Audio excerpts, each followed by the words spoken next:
اسرائیل نے مقبوضہ مغربی کنارے پر غیر قانونی یہودی بستیاں قائم کر دی ہیں۔ برطانیہ، France, Germany, Italy, Canada, Australia سمیت کئی ممالک نے شدید الفاظ میں مذمت کی ہے۔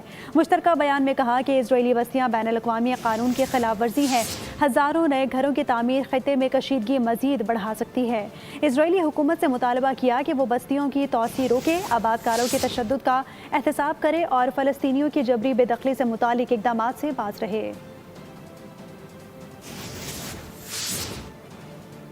اسرائیل نے مقبوضہ مغربی کنارے پر غیر قانونی یہودی بستیاں قائم کر دی ہیں۔ برطانیہ، France, Germany, Italy, Canada, Australia سمیت کئی ممالک نے شدید الفاظ میں مذمت کی ہے۔ مشترکہ بیان میں کہا کہ اسرائیلی بستیاں بین الاقوامی قانون کی خلاف ورزی ہیں۔ ہزاروں نئے گھروں کی تعمیر خطے میں کشیدگی مزید بڑھا سکتی ہے۔ اسرائیلی حکومت سے مطالبہ کیا کہ وہ بستیوں کی توسیع روکے، آباد کاروں کے تشدد کا احتساب کرے اور فلسطینیوں کی جبری بے دخلی سے متعلق اقدامات سے باز رہے۔